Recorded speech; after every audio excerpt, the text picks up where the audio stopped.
And to introduce today's speaker, Dr. Karen Baskerville. She is a professor of the biology department at Lincoln University.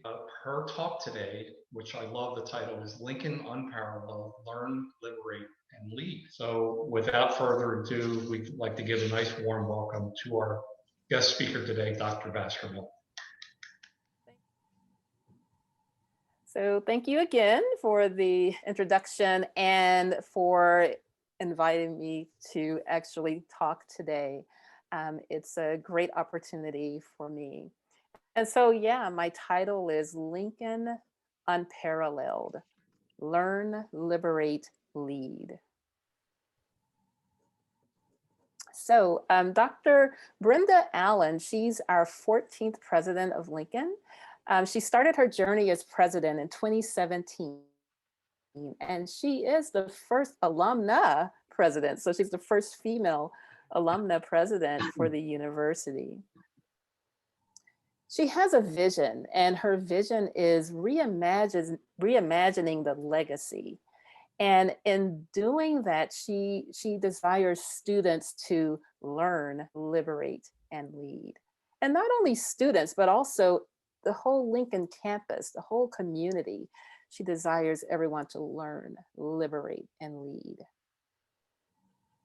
So 1854 is a wonderful year because that was when Lincoln University was founded. And this is a picture looking at the campus today.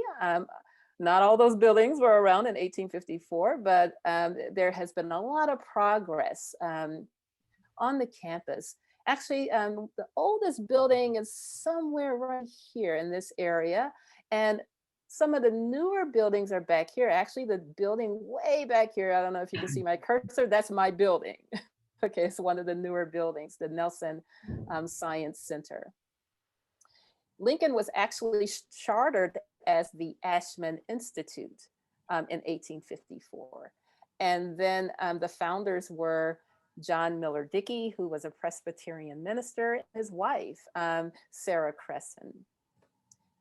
HBCU, right? Historically Black college and university, and that's what Lincoln University is. It's actually the first degree granting HBCU. And it was renamed in honor of Abraham Lincoln, President Abraham Lincoln in 1866. So now it's Lincoln University. And you can read the bottom there. That's part of the alma mater. It says, "For we love every inch of thy sacred soil, every tree on thy campus green." And it goes on, and then it says, "Our dear old orange and blue." And there's something that comes after that, but I wanted to stop there for right now. And you can see the beauty of the campus. It is really beautiful. And when I first stepped on the campus, on that sacred soil. It was in August of 2006. That was my first time. And I felt the history and I felt at home. And so today I want to give you a journey through the eyes of a neuroscience professor at Lincoln of the history, the rich history, and also the incredible history that's going on right now. So let's start with the historical voices and faces. And we'll start with JRA and THA. Okay. JRA and THA were actually the Amos brothers, James Ralston Amos and Thomas Henry Amos. And they were part of the first graduates of Lincoln University in the class of 1856 with one other person, Amistad Miller. But James Ralston Amos, he wanted to learn. He wanted to learn theology. And so he applied to Princeton's theological seminary, but he was denied because of his race. And so he went to Miller Dickey to see, hey, can you help us open a higher education for Black people, for Black males in particular? And so John Miller Dickey founded Lincoln University. Now it's not working for some reason. Okay. All right. Then there was NFM. Okay, NFM. This is NFM. NFM was actually the first African American to graduate from the University of Pennsylvania School of Medicine. And as you're probably wondering, yeah, he was a Lincoln graduate. He was in the class of 1879, and his name is Nathan Francis Mazel. And this is really inspiring to our students today because they said, hey, if he could go to UPenn in 1879, so can we. And then there was HMB. HMB, and here he is. You may recognize him. He was in the class of 1923, so he learned at Lincoln. He learned a lot even from his parents. His parents were educated and they instilled education in him, and he became got to the point where he loved HBCUs. And he actually came back to Lincoln as the 8th president of the university. And he was the first African-American president of Lincoln University. And he served from 1945 to 1957. So here's the leader. And he's none other than Horace Mann Bond. He's the father of Julian Bond. And so, Horace Mann Bond, he did a lot for Lincoln. He was a great historian. And then there was Hap. Okay. Hap, here he is. I have a actually interesting connection with this man in that he's from the same city that I'm from, Memphis, Tennessee. And I received the Hildreth A. Pondexter Research Award while at Lincoln. And so this is Hildreth A. Pondexter. He learned microbiology and became just fascinated with bacteria and became fascinated with tropical diseases such as malaria. And so he studied that. He was also a great football player at Lincoln. He was a star player actually at Lincoln. And so here he is, Hildreth Poindexter. He became the first African-American to earn both an MD and PhD. He was a professor and the head of Howard Medical College. And for several years, he served as medical director of the US Public Health Service. So it's a great leader here. And he learned, he liberated, and he led. And then there's LH. I want you to listen to just a little recording.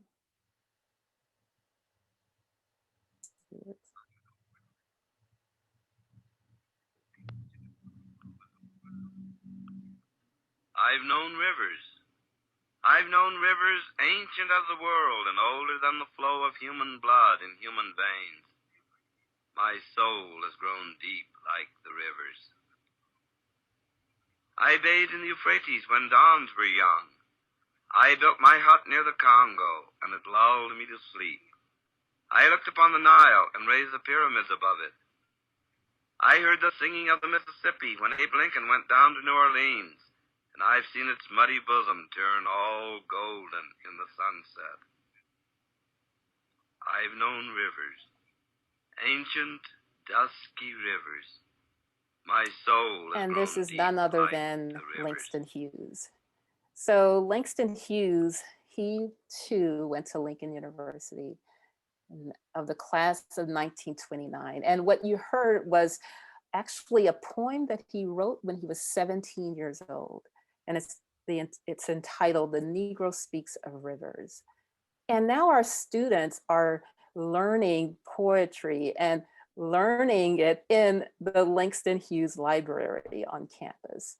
And so he too was liberated and he led, and I wonder if he would be proud of Amanda Gorman today, who gave such that wonderful poem at the inauguration this year. And then there was TM. That sounds familiar. And so we'll just listen to a little bit of this. I'm not going to play all of it. When then he was over there at the ticker tape machines. And I waited a little while, and I called. And he said, "Oh, hi, Thurgood. Sit down, sit down." We chatted just a few minutes, and I didn't ask him what was on his mind. And all of a sudden, he just looked at me and said, "You know something, Thurgood?" I said, "No, sir. What's that?" He said, "I'm going to put you on the Supreme Court." And I said, "Oh, yeah, what did you say?" "Okay, sir." And he had the press out there waiting in the Rose Garden. And he carried me out and announced it. And then we came back in the Oval. And I said, "Mr. President, look, they're going to get that on the wire in about a minute. Now, can I call my wife so she won't hear it?" He said, "You mean you haven't told Sissy yet?" I said, "No, I could have been with you all the time." Okay. So we called her and I said, got her on the phone. I said, "Sissy, are you sitting down?" She said, "No." I said, "Well, you better sit down." And she did. And then I beckoned to the president. The president said, "Sissy, this is Lyndon Johnson." She said, "Yeah, Mr. President." He said, "I just put your husband on the Supreme Court." And Sissy said, "I sure am glad I'm sitting down." Okay. Then he said, So that was Thurgood Marshall. I'm gonna go back, but that was Thurgood Marshall, the first African-American Supreme Court justice, a Lincoln graduate. And so, you know, it's just, Lincoln is a unique place that develops these leaders that take all the information from Lincoln and then go out and then just impact the world. And then there's NA and KN. And these are really, really short little videos here. So let's see, I should play on some.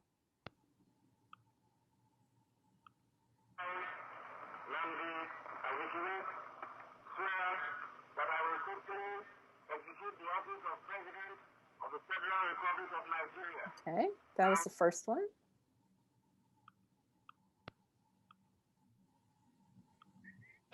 This decade is the decade of African independence.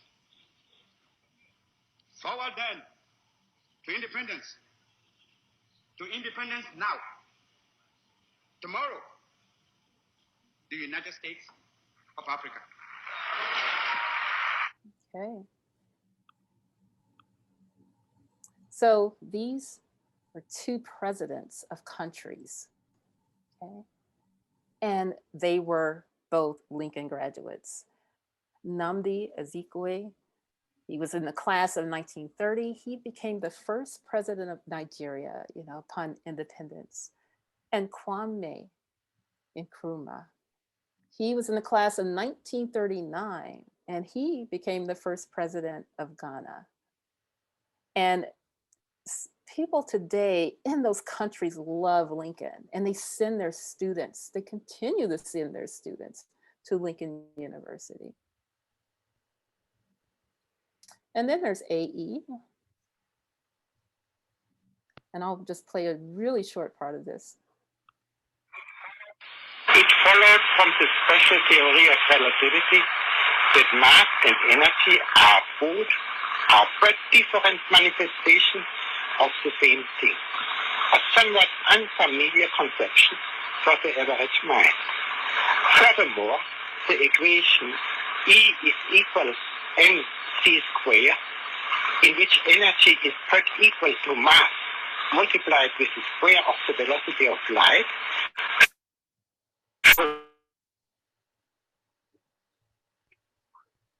small amount of mass may be converted into a very large amount of energy, and vice versa. The mass and energy were in fact equivalent, according to the formula mentioned above. This was demonstrated by Kokra and So that's Albert Einstein. He did lecture at Lincoln. And actually, Lincoln has produced a lot of, back in the day, quite a few of the physicists that are around. There was a great program called LASER, and it just developed a lot of physicists. So Albert Einstein gave a talk there and received an honorary degree. And then there's RF, And I'll be shortly getting to the contemporary because I know we're running out of time. So RF actually became the first female graduate of Lincoln. It was all male before, but Ruth Fells became the very first female in the class of 1953. And then there was LF, Lillian Fishburne. She was in the class of 1971, the first African-American female US Navy Rear Admiral. So she is well respected at Lincoln. So let's get to those contemporary voices and faces. So here's the building where I work, Ivory Nelson for the Sciences.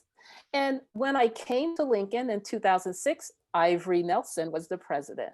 And he was a chemist and he wanted a building, a better structure for all the sciences. And so he was instrumental in getting this building built and some other buildings on campus. So NMC, in Mark Chickwam, he was in the class of 2011. There he is there with his white coat on, getting ready for medical school. And he was my research student and research assistant for several years while he was there at Lincoln. And he spent, I think, 2 years and afterwards being my research assistant. He is now a resident neurologist. And so now he's Dr. Mark Chickwam. And then there's JRS. This is it's sort of funny. I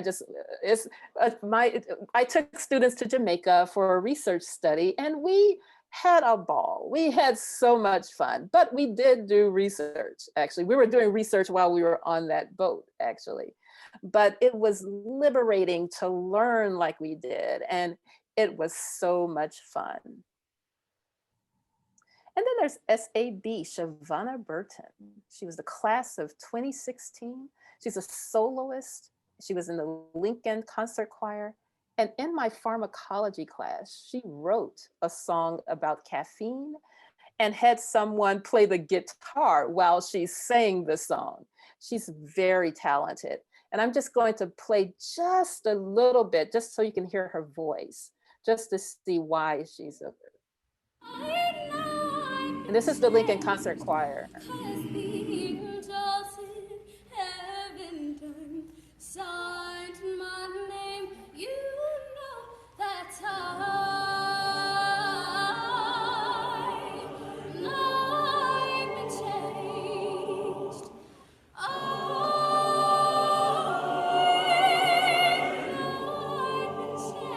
And Lincoln students are always changed. They're changed for the better. They go out and be leaders in their communities. And Shavonna is still singing. That's her passion. She was a biology major.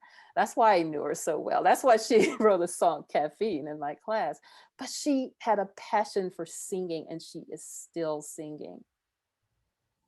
And then there are the docs. I just can't help but show more docs because since I've been at Lincoln, I mean, there were only, the very first years I was at Lincoln, there were a few people going to medical school or dental or pharmacy school, but now it's just like all of these students are in medical school and they're graduating. These two graduated this year and she's to graduate this year. And this student, she's to follow her. So she's in a next year. And these two students are ending, they're beginning their second year. It's just amazing that, we have these future leaders in medicine and I love it. It's just wonderful. And then there's TDH. This is like a daughter to me. She's Tiffany Harris now. She was Daniels when she was at Lincoln, but she was in class of 2016.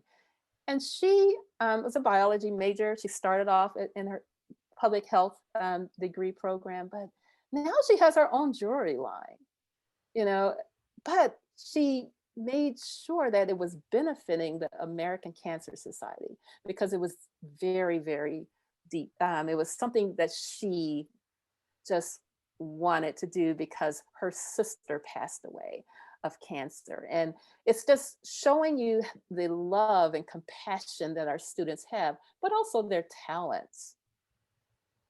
And then there's JY. Joy. Joy Yaki.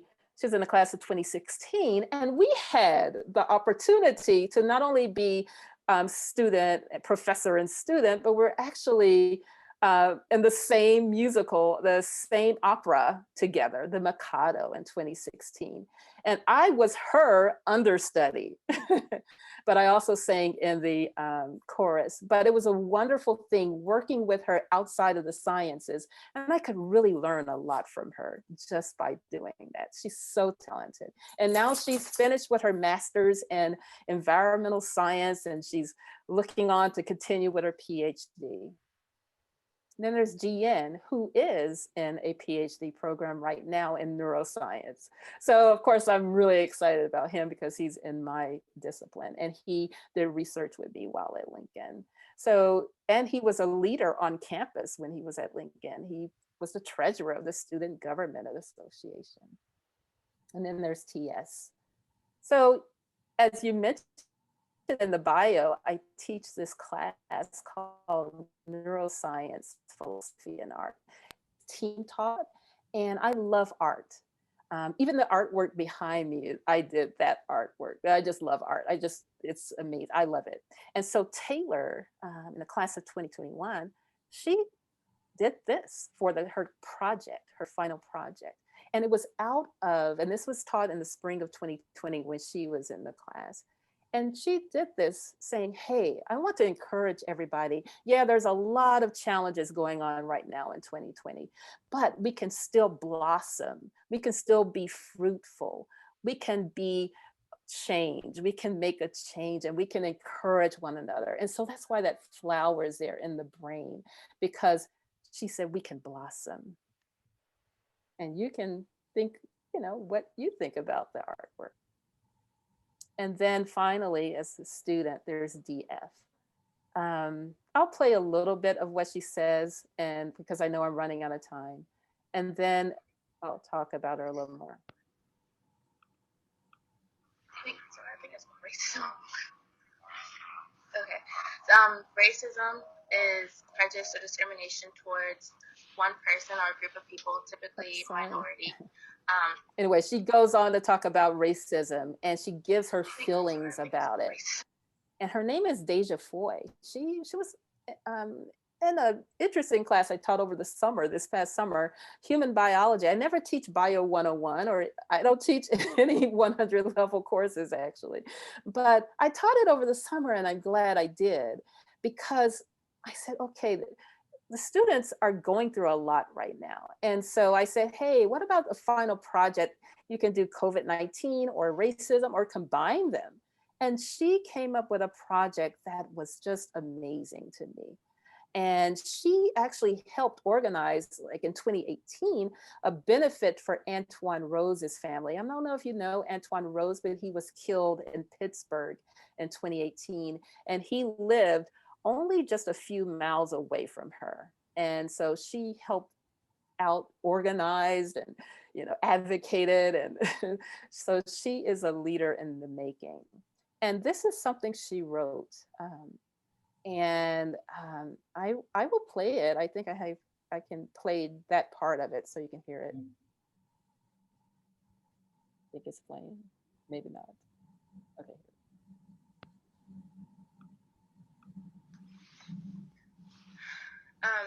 For me, I have to be the change that I want to see. I need to take proper precautions outside of the house to remain as germ-free as possible as far as the coronavirus goes. I need to stand up with my people and demand change. I need to continue to vote, and I need to learn all of my rights so I know how to react to certain situations, as well as knowing that what I can and cannot do in certain situations. I've never been more proud to attend an HBCU. I would much rather put my money into my own community to build, grow, and diversify. With the community Lincoln is in, there are a lot of racist people in the area. We have received many threats, and Lincoln has been vandalized on many occasions. It would be very appropriate to increase security around campus to protect the student. So that was Deja. And then there's this KB person. I wonder who that is. So anyway, this is an unfinished painting by KB, but KB who's me, I have so much unfinished work to do. And I want to take Deja's words and be that change. And it's amazing every day that I step on the campus green physically or remotely of Lincoln, I learn something new about Lincoln and my students. I have been liberated to teach and to serve as a mentor to the next generation. And I will definitely heed to Deja's words. Have to be a change that I want to see. I will continue to be a leader in this journey, and in this journey with humility. So yeah, Lincoln University is truly a unique place, unparalleled. So hail, hail Lincoln. So with that, I say thank you. And any questions? I'm sorry, I took a little while. Thank you. Are there questions? And I can stop sharing. Okay. Okay, good. Okay.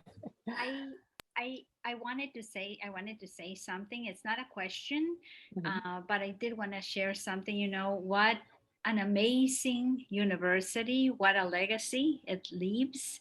Change starts today in a place like this. And, you know, what an honor. Thank you for sharing all of this with us. Thank you. Oh, you're welcome. Thank you.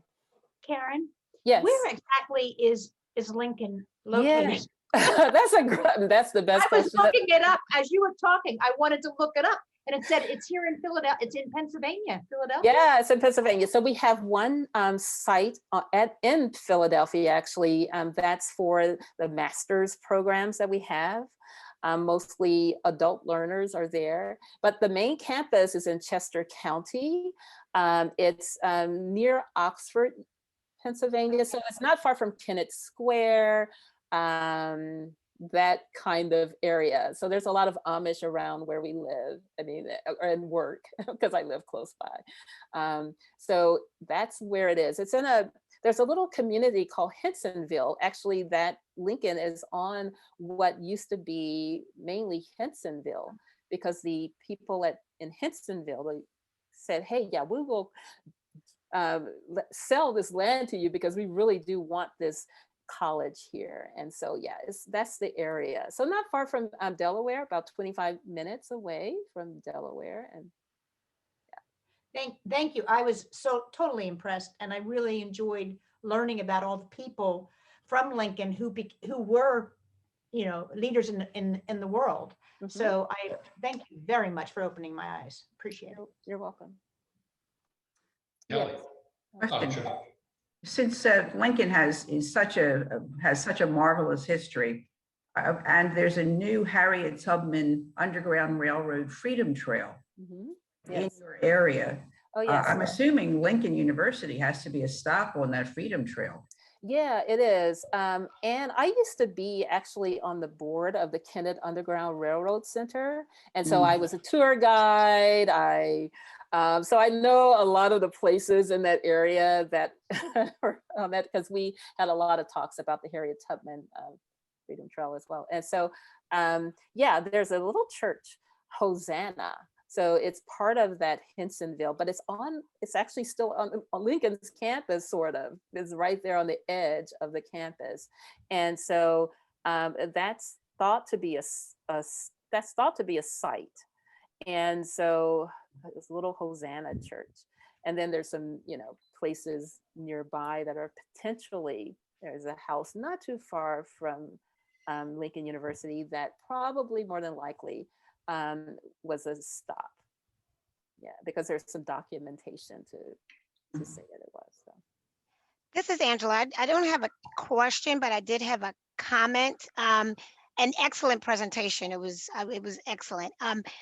But my comment is that I'm before COVID, I was reaching out to like the local universities. Lincoln was one of them, Cheney, because what we at Insight Corporation, and we're small biofarm company where we focus on cancer. But one of the things that we talked about is when we think about inclusion and diversity is coming out to some of the physicians and, you know, clinical development folks when it comes to those universities and talk about some of the jobs that we have, because a lot of people don't know about these roles. And so you will probably see me at some point at Lincoln with some of my colleagues, you know, doing some, you know, some presentations and work around that. So this was really, really, really good.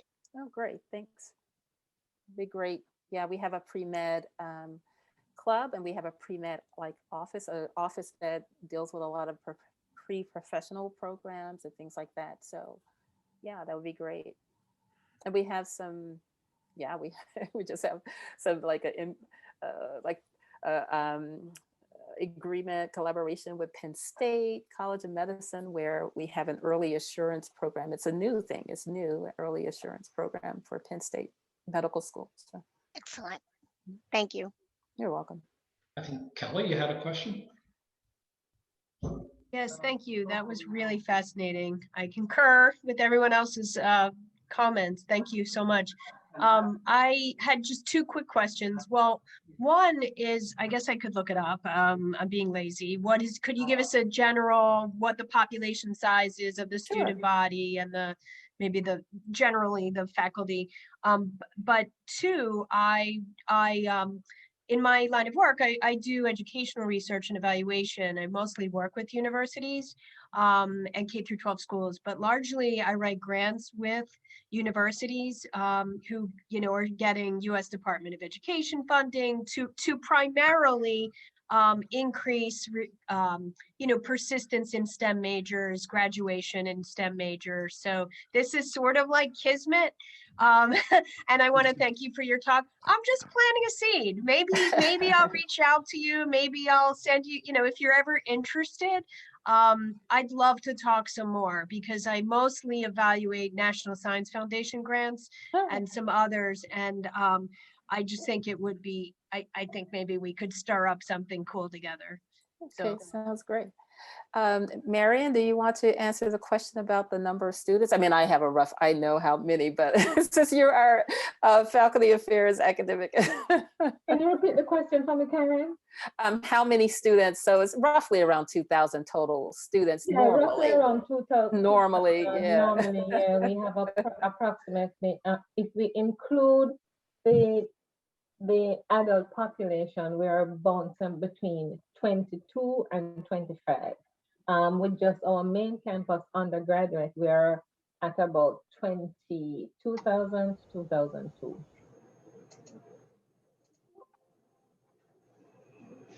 Yeah. And as far as faculty, we have about 100 faculty. Yes, go ahead. Yes, it's an excellent talk. I learned, you know, quite a few new things, and very excited to know like all those wonderful graduates from close to home here, Lincoln University. What's the mix? And somebody, I guess, mentioned about how many students. But what's like the mix, like the demographic mix, or like international students, in state, and then also obviously, what's the demographics? Please. Yeah, it's mostly African American, but we have, you know, a lot of international students. We have students now coming from the community around us, which is mostly white. And then we do also have, there's quite a bit of Hispanic, Latina people in the community as well. And we're having some of, you know, a growing number of students coming from countries like Canada. Our top students in the biology department is from Canada. We have students all over, a lot of in-state students, but we have quite a few out of state, including like North Carolina. We usually have a few from California, some from, we have them from everywhere, but international, quite a few from, you know, different African nations, Nigeria, Kenya, Ghana. Two of the presidents were your graduates, so at least. Yes, exactly. We have a lot of like Jamaica and all of those very cool places. Thank you. You're welcome. Great. Okay. I have a Well, question. yeah, Margaret. Karen, I know Lincoln was going through some financial issues and there was talk of closing. Is that still something that's happening? Well, maybe quite a while ago. Okay. That had to been quite a while ago, because we've been doing pretty well for the last few years. I know Cheney was having quite a bit of financial, which is if you're not familiar with Cheney University, it's the other HBCU in Pennsylvania. It actually was founded in 1837. But they didn't start granting degrees until 1916 or something like that. But it has recently been having some financial problems. But Lincoln, we're doing pretty well. Even during the COVID crisis, we were a little nervous, but we're doing pretty well. And now we have that big gift from Mackenzie Scott. So, that was a blessing for us. And so, yeah, we're doing pretty well. Good. Yeah, and by the way, we started off as a private university, but now it's state related. We're like Temple and Penn State and Pitt, University of Pittsburgh. We're all those state related institutions. Yeah. Right. So you Whereas receive Cheney State. You receive support from the state. We received some support from the state. Yes. Yeah. Great. Yeah. Thank you. Good. All right. Well, thank you so much for speaking to us today. This was educational, inspirational, and you exceeded even the title that you gave us today. So this was really fun. So thank you so much. And we did record it, so we'll have it available to people at a later time, including you, if you'd like it, a copy of it. We'll put it up on our YouTube channel or something. But thank you so much. And, one of Rotary's initiatives, many initiatives around the world, is to eradicate polio. And as a small thank you to you, we are going to inoculate 6 children in your honor for speaking with us today to prevent them receiving polio. So thank you very much. And I will